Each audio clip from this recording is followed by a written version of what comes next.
So we're back, and we need to have a discussion about the history of GMO. Now, I kind of given you a couple of stories already, okay?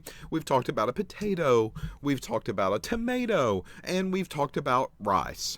And I dabbled a little bit into this idea of natural and artificial selection that has been happening for thousands of years, with or without man getting involved, or woman for that matter. So in this video, I want to focus on the history of genetic modification. Now, I need to be very clear. I know that I have kept saying that genetic modification has been happening for years. However, I really want to formalize GMO.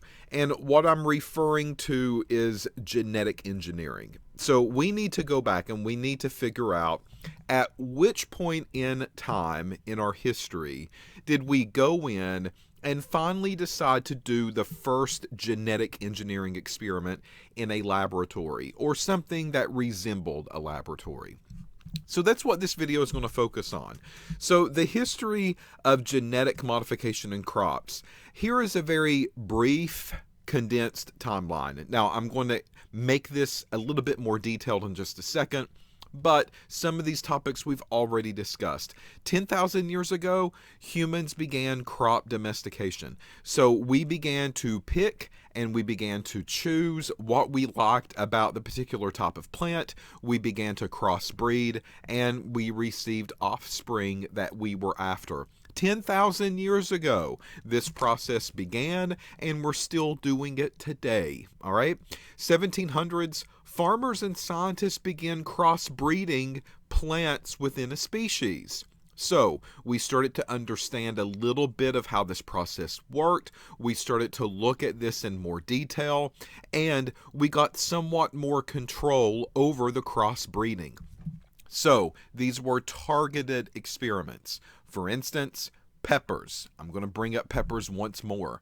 So I've got a pepper that's hot. I've got a pepper that's super hot. So we're going to crossbreed these, and I'm going to get an offspring, hopefully, that's even hotter, not weaker than their parents were at that particular point. 1940s and 1950s, breeders and researchers seek out additional means to introduce genetic variations in the gene pool of the plants.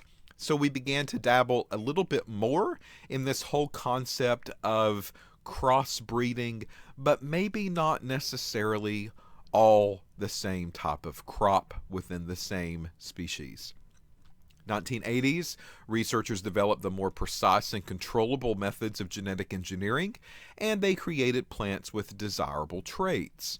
And then in the 1990s, the first GMOs are introduced to the marketplace. Now, I want to go back and talk about Greenpeace, and I want to go back and talk about some of these people that do not like this term or this idea of genetic modification. All right, when I do this, what I want you to understand is that this timeline, it's picking out the bits and pieces that we think are pretty major or significant in the GM role. 10,000 years ago, people were okay with that, right? Humans began crop domestication using selective breeding. They didn't have an issue with that. Again, this was not the idea of genetic modification or genetic engineering. It was done out into the field by farmers and growers.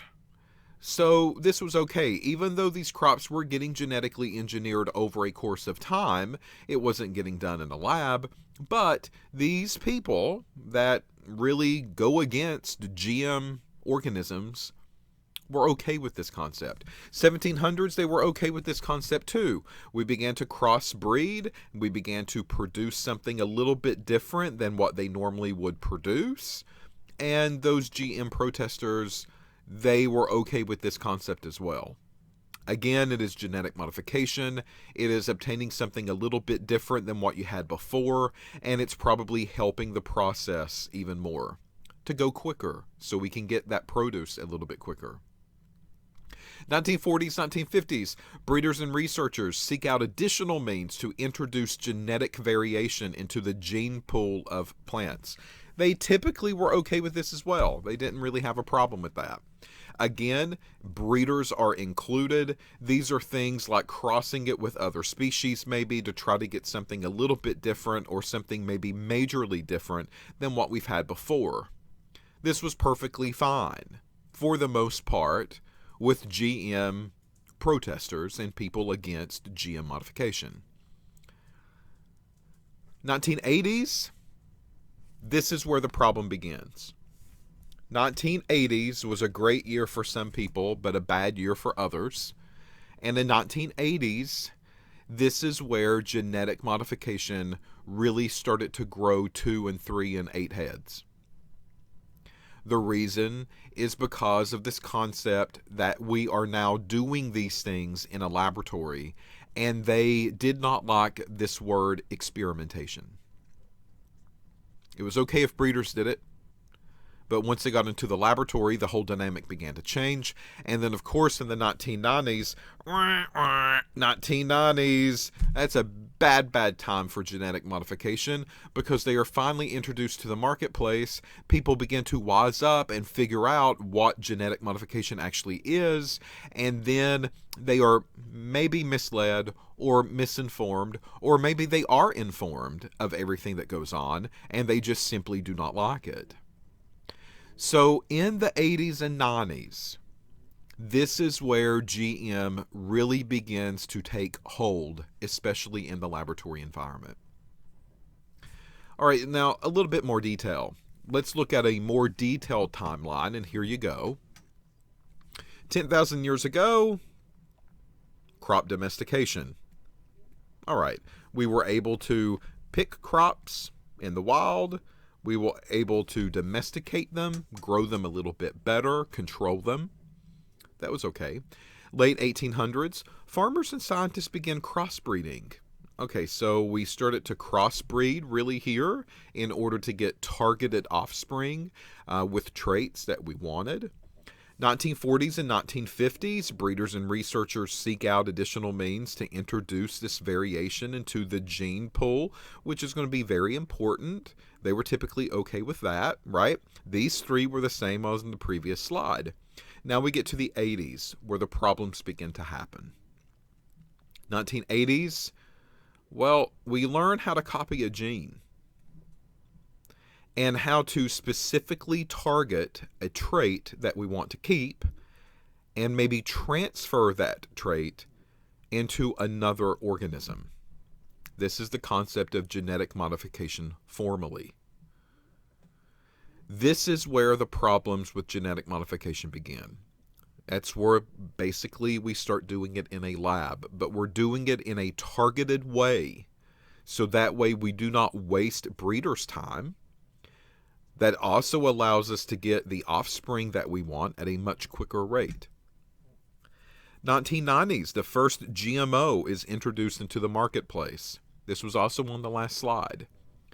And then from this point on, all of these key markers are new.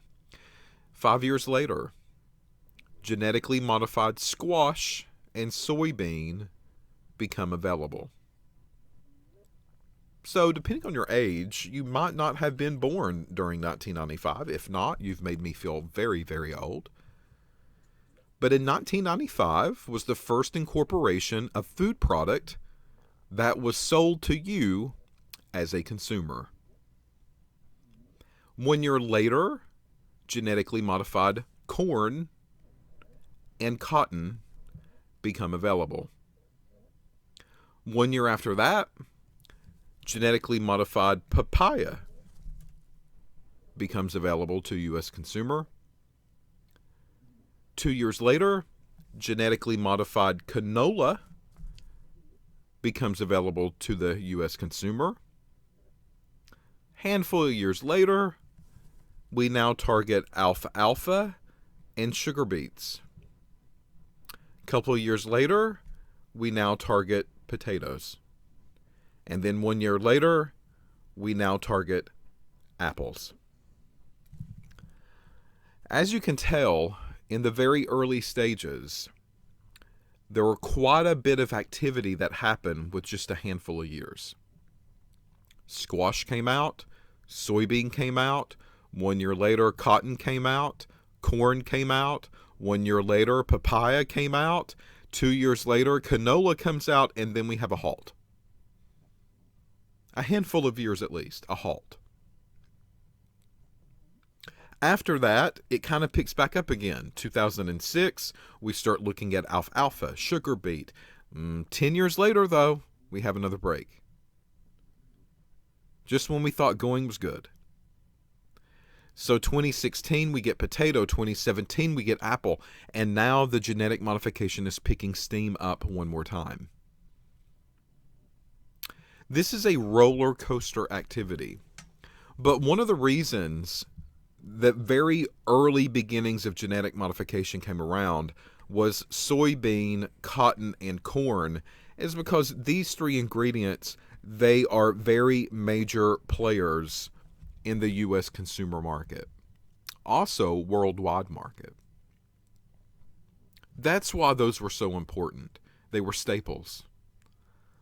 All this other stuff, potato, it doesn't turn brown. Apples, it doesn't turn brown either. Papaya, yeah, that was early on. Well, we were getting basically hordes of papayas that were getting ruined over a virus. We called it the speckled papayas. We prevented that from happening with genetic modification. Canola was all about the erucic acid again. Very poisonous. We wanted to get rid of it. But in the 80s is when this concept was started. And you can see how it's grown over the past 30, 40 years. The two leaders in this, here are their faces. Herbert Boyer, Stanley Cohen.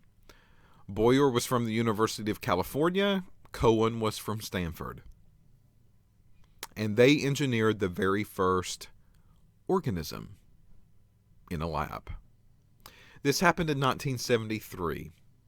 A couple of years, of course, before the genetic maybe boom begins to happen, because they laid the seed for genetic modification. Their initial studies were basically used and built upon by future researchers that led us into the field that we know today. And what they did is that they cut out a gene from one organism and they pasted it into another organism. This was a genetic transfer done in a laboratory by a researcher. The gene target here was antibiotic resistance. All right, well, how did all of this get started, right? How did these two men meet up and begin the genetic modification world? I mean, they were kind of in the same area, University of California and Stanford, but quite honestly, they did not know each other until 1973. Something must have happened. Well, it was. They actually went to a conference together. And a couple of things were going on in both of their worlds independently. So they went to this conference, and Boyer described EcoR1. And that's what you're seeing over on the left-hand side of your screen. EcoR1, I want you to think of kind of like a protein. Proteins, they are made up of multiple amino acids, right? And proteins will also give you these kind of structures. These structures are helical in nature, so that's what the curls are, and beta sheets, which are very, very flat pieces of the molecule. But this thing is huge, okay? So EcoR1 was presented by Boyer at this conference. And EcoR1 was kind of special during the time because they said that EcoR1 could go in and look at a DNA chain. And EcoR1 would cleave the DNA chain, but it wouldn't cleave what we would call bluntly, which means down the middle. Very clean edges, right? EcoR1 looked at the DNA strand and it recognized a particular type of area, and it cut a very specific way. Instead of going straight down, it almost kind of cut it diagonally. And that's what you're seeing here below the EcoR1 structure. So this is strand number 1, and this is strand number 2. Remember, DNA is double-stranded. And again, we'll talk about DNA structure. If you forgot some of that stuff, we'll review it a little bit later. But DNA is double-stranded. There are 2 pieces, and they wrap around each other. And they're complementary. And for every A, there's a T. And for every G, there's a C. And they always couple that way. But this EcoR1 recognizes this location and it cuts it in that particular manner, not straight down. Some people call this sticky ends. All right, well, that was kind of important. It was kind of new during the time, and this is why some of the conference presentations concerned EcoR1 on Boyer's side of the house. Well, at the same time, Cohen, who was also in that picture, talked a little bit about bacteria. And his current discoveries during the 70s basically showed that bacteria could take up what we call plasmid DNA and produce offspring that contained inserted pieces, basically cloning themselves. Well, plasmid DNA, just so that you know, is a little bit different than maybe our DNA. Plasmid DNA is typically represented as a circle, and it's very easily replicated. It's also separate from the traditional DNA strand that you might associate with, especially if you've taken our forensics course at this point. So it is completely separate. It is completely independent of what we would call that chromosomal DNA. Well, we have one man talking about DNA getting spliced with sticky ends that's not cleaved straight down the middle. We have another man that's coming in and talking about being able to use bacteria to copy itself and produce offspring with a genetic modification that they would like to put in. So they met for lunch, over drinks. Well, here it says dinner, same kind of thing. And they talked about these discoveries, and they talked about the concept of working together. And they realized that EcoR1 with the sticky ends really meant that no extra, what we would maybe refer to as glue, would be necessary to reattach things into the bacteria that Cohen was describing. Well, after they left the conference, they began to work together, and they began to share data. Literally, what would be going on is that one man would be doing stuff in his lab, shuffling the data, shuffling the samples over to the other guy's lab, where they would go ahead and do what they needed to do with the bacteria end, and then they would shuffle all of that material back over to the other one's lab, where they could further the test. And in 1973, we had a success. Cohen's plasmid that he wanted to focus on was PSC101. And PSC101, this plasmid, this part of the DNA, was actually something that could make E. coli, poop bacteria, resistant to tetracycline. Tetracycline is an antibiotic. Normally, that antibiotic could be applied to E. coli and it would kill the house, right? All of the E. coli would just die unless there are natural genetic mutations or variants within that colony. So PSC101 was a modification that they could insert into this E. coli and prevent it from killing out upon exposure of tetracycline. How did they know that this was actually successful? Well, they took a plate, and that plate basically had a media on it, a growing surface, that also was laced with poisonous, to the bacteria, not to you, tetracycline. So they would spot colonies, or they would spot onto the plate, and they would look for colony growth.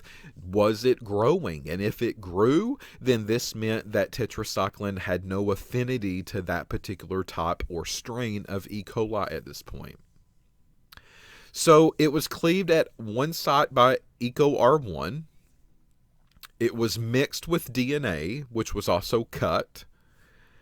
Those two new pieces were rejoined, and the bacteria began to replicate that new DNA. And it spit out this E. coli that was antibiotic resistant as far as tetracycline is concerned. Over here to the left, that's kind of the image that I want you to kind of keep in mind. Not necessarily a perfect image, not necessarily really meant for this, but I think it gives you an overall concept of what they were trying to do. Here is the original DNA. There is a part of DNA that we want, so we cut it out, and that cut out part gets inserted into another DNA molecule. We glue it all back together.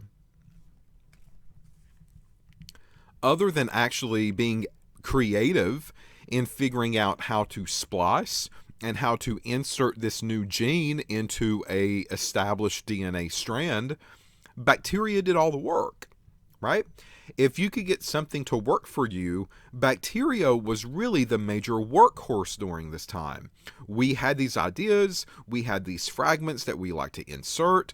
Bacteria, if they were happy with the splicing, they would not question anything that we were doing. The bacteria would just basically replicate what it needed to replicate. It wouldn't question it, and it would keep moving on.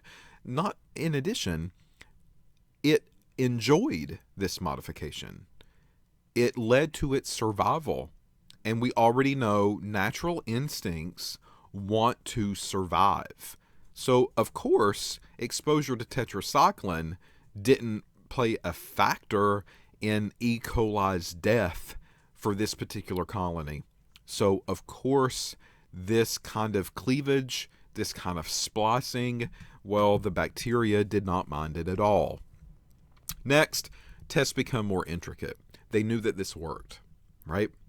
And because that it worked, they went the next step, and it got more complicated over a course of time. So they said, listen, if we can do this with tetracycline, then why can't we do this with maybe another antibiotic like kanamycin? And we can splice both of these codes into the bacteria's DNA.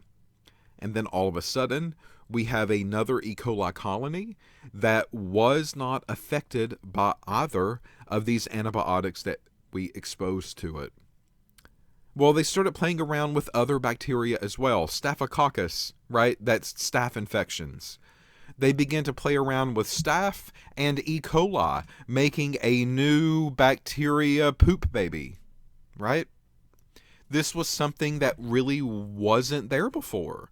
But now this bacteria really has the traits of both of these parents, because that's what they were. And then once you get a couple of these, then all of a sudden they begin to replicate as well, and we have a whole new colony of a different type of bacteria. Now you can see the problem. We are, in some eyes, playing God. We are going into a lab, and we are taking out DNA strands of an organism, even if it's bacteria. And we are going through this concept of genetically splicing it to create something brand new. So all of this work led into something that we now regard as the biotechnology industry. This is how this field began and got started. This is what really pushed it off its feet and propelled it into today's current timeline, right? It was this concept of taking DNA strands from one organism to another, splicing them together, and making something completely and totally different, maybe something that would have never happened before in the first place. Again, this is where the really hot button word of genetic modification comes into play. Should we be doing this? Should we have made E. coli that was antibiotic in regards of tetracycline resistant, right? Some people are going to argue no. Should we have crossed staph with E. coli and made a new type of bacteria that we did not have before? And again, some people are going to say no, because what if this got worse? What if this created superviruses that could go out and devastate an entire population? This is where genetic modification takes an ugly face. But anyway, the biotechnology world was created. Cohen actually went in and started his own company after this. He said, Eureka, I've got it. I'm going to make some money off of this thing. I know what I'm doing. This is going to be great for the science industry. So he begins to start his own lab company out of this. And Eli Lilly shortly joined the biotechnology realm, and they were very interested in having a new pharmaceutical type of drug. Up until this point, pharma was basically molecule based, right?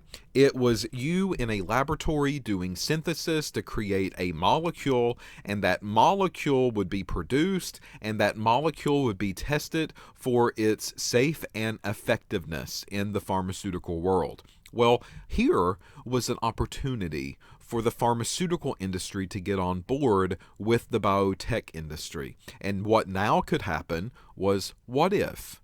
What if we could take this bacteria, and because we know that it is a little factory that can produce things, what if we could take this bacteria and insert a genetic code on the inside and tell it to make things that we want? And what it would spit out would be a pharma drug. That's a pretty good idea, isn't it? So here is where genetic modification maybe cleans itself up a little bit. I could take something nasty, like, who knows, E. coli, poop. And I could tell the E. coli to modify itself a little bit. We're going to have you to create a new job for yourself, and your new job is to go in and make insulin. And we're going to then turn around and use that insulin for diabetics. This has been done. This is possible. It actually started a number of years ago. So a world of opportunity has been created with genetic modification for that purpose.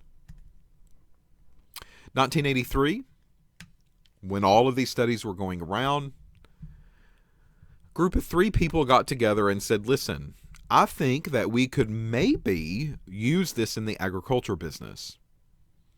And we're going to target a product that is very widely used during that time, especially. And this product is tobacco. We're having problems growing tobacco. These tobacco fields, some of them do well, but some of these tobacco fields, they're getting hit with some kind of virus. They're getting hit with some type of bacteria, and we cannot stop it. So what if we could take a tobacco plant and take it into a lab and then go back and take a look at all of these studies that have been done in the past with bacteria and genetic modification and inserting things into bacteria that make it completely different? What if we could do that with tobacco? We could save the tobacco plant. So we often get what we call a chimeric gene that came from this field. And here is a representation of the chimeric gene.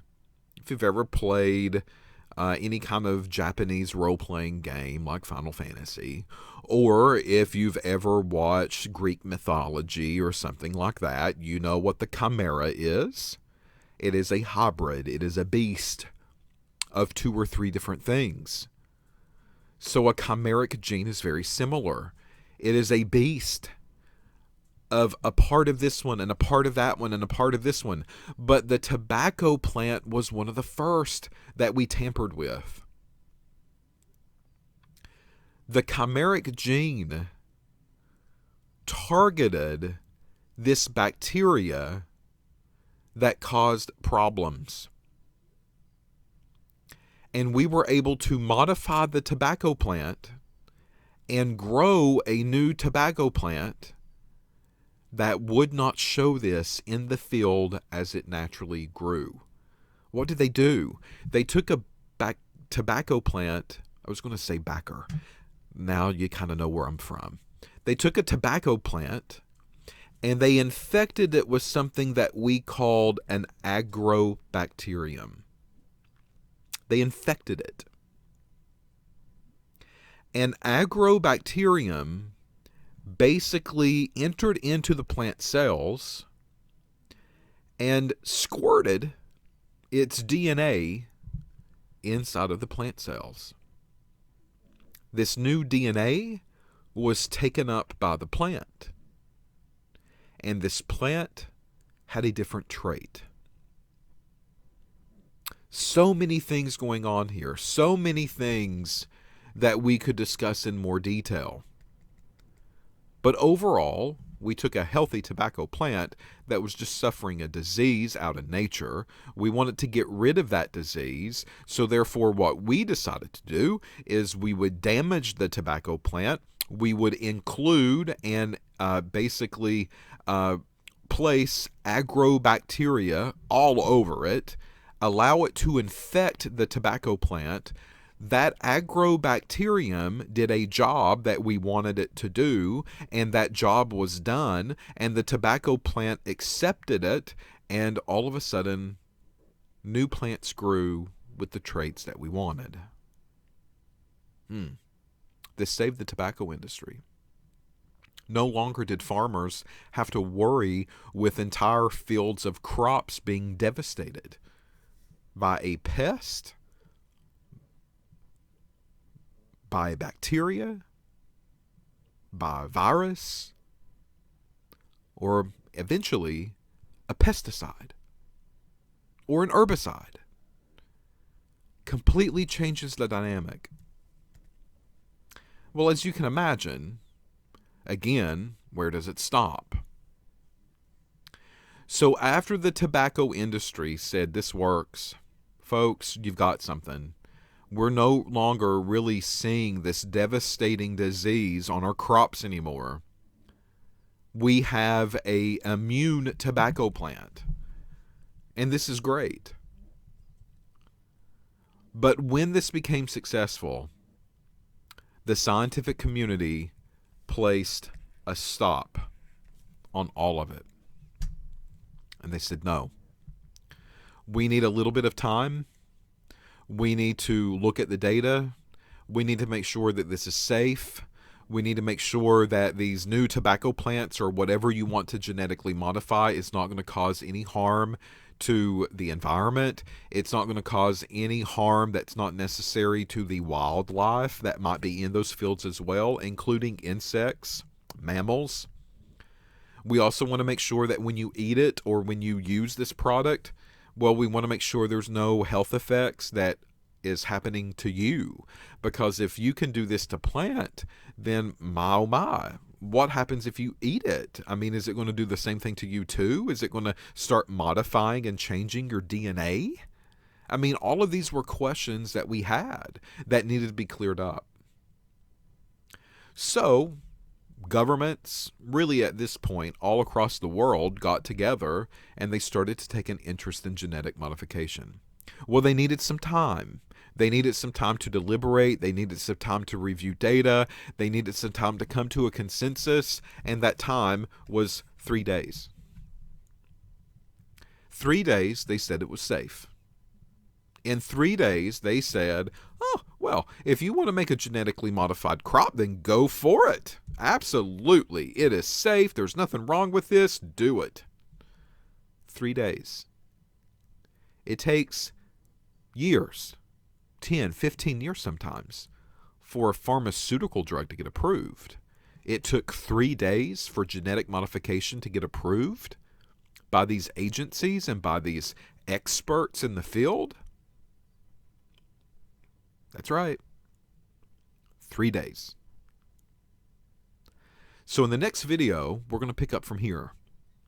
We're going to talk about what happens after this 3-day pause. The 3-day moratorium placed on genetic modification. And then we're going to look at another timeline, again in more detail, because this is a history section, and I'm going to give you a little bit of history, and that's what we're doing right now, right? So in the next video, this is where we'll pick up. Come back. Don't walk away from me yet. I know that you're loving these videos. You don't have to tell me.